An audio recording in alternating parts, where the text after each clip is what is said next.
For dogs, once their teething starts, they chew almost anything and everything around them, right? So how do you handle that phase when you have a new puppy at home? Of course, you have to save your furnitures. Despite the fact that chewing is actually good for the dog, it helps them to soothe, to calm down, and dogs, in fact, they should chew, for their own natural well-being. So let's talk about first thing first. You remember when you have had a human child in your house? I assume if you are not a parent yet, at least you should have seen some child among your relatives, your neighbors, right? So the first thing the parents do, they clean all the items from the house which are within the reach of the new toddler, right? At least I have done that. And the second thing that all the parents do, never ever leave their new toddler unattended. So there is always someone who keeps an eye on whatever they are doing. The same thing you have to do with your new furry kids. Now, if you keep everything out of their reach, what would happen to them? Because they have to instinctively chew. Chewing is good for them, so they will anyway do it. So once you are ready with, I would say mentally ready with this kind of a setup, where you will keep all your dustbins outside of the dog's reach, your chappals, your shoes are also outside of your dog's reach. You have to now start training them in terms of what is that they can chew, which is good for their health, and what is that belongs to you or the humans, which they should not touch or they should not chew. Sniffing is alright, absolutely fine. So I guess you might have guessed already, it's time for shopping toys. Now, well, it's true that you have to shop for toys. You don't have to buy expensive toys. Anything which is made out of cloth, made out of rope, and have a lot of knots, those are the ones you have to look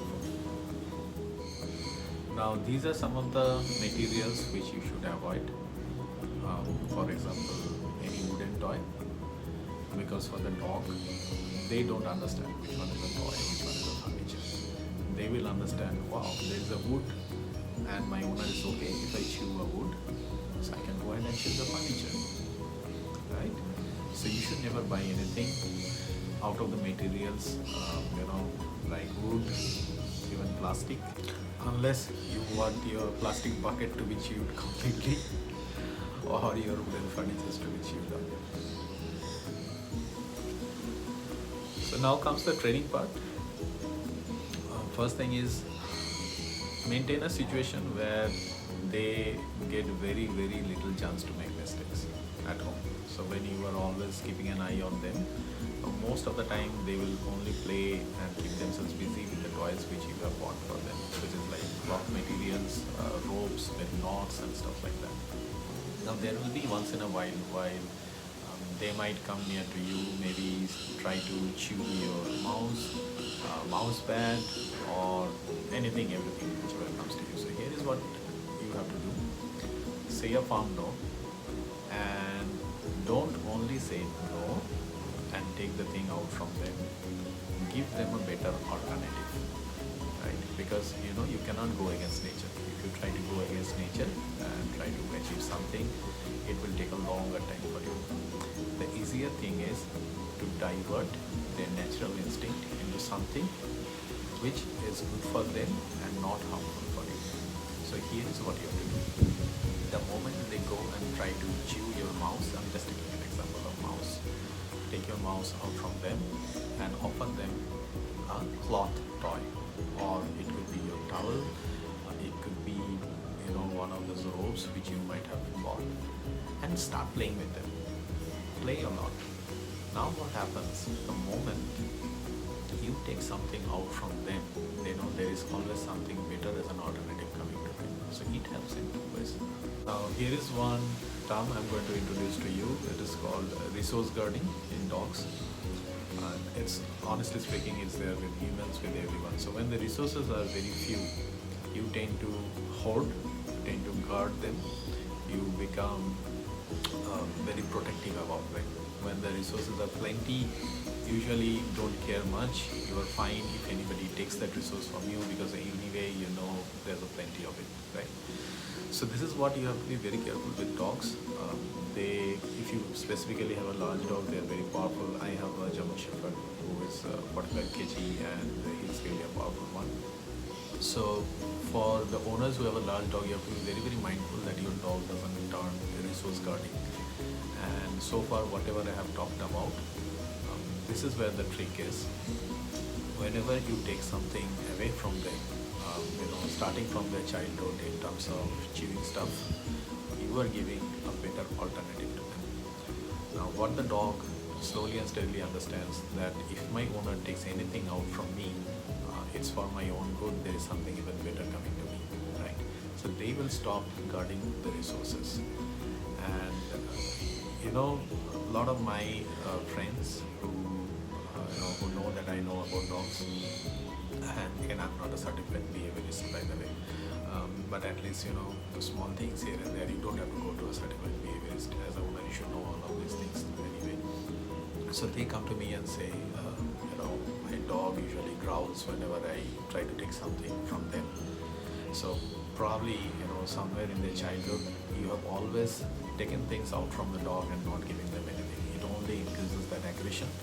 So in a way, if you always provide an alternate while you are taking something away from them, it is going to stop building up that resource guarding behavior, right? And you will definitely have a more happy dog.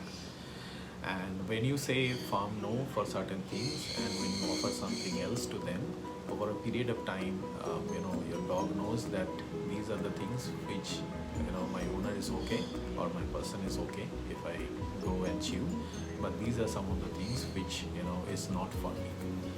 And slowly, steadily will build up that habit in the dog. Trust me, my dog, he roams around in the house and he has never spoiled any of the furniture. But again, I was able to achieve this with the fourth one.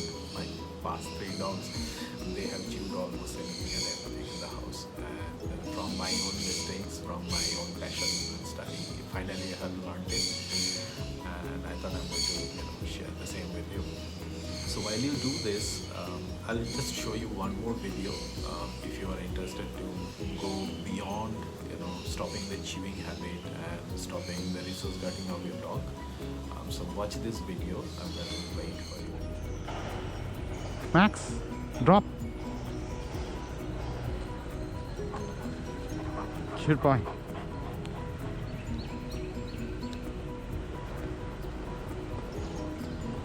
Good boy. 3. Max, drop. Good boy. Keep.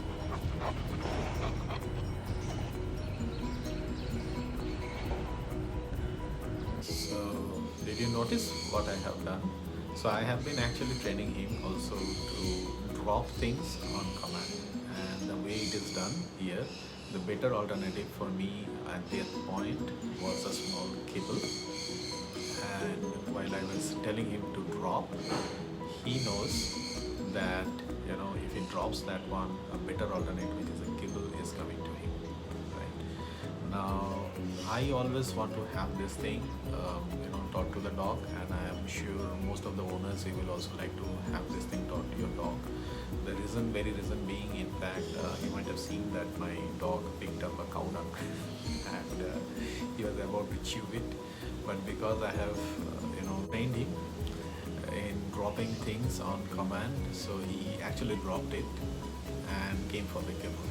Right now, this is something which should build into the instinct, the DNA of your dog as you train more and more and more, and be consistent with what you are doing. It usually takes time to the stage, what you have seen Max doing for me. But again, never scold them. Always try to maintain a positive environment. It's just like a small kid, and they really want to be nice to you, please you, make sure they do whatever you want them to do. The only difficult part I always felt is making them understand, because they don't speak our language, right? So good luck with your furnitures, good luck with your dog, and I'll see if I can find time to make similar kind of videos again. So see you.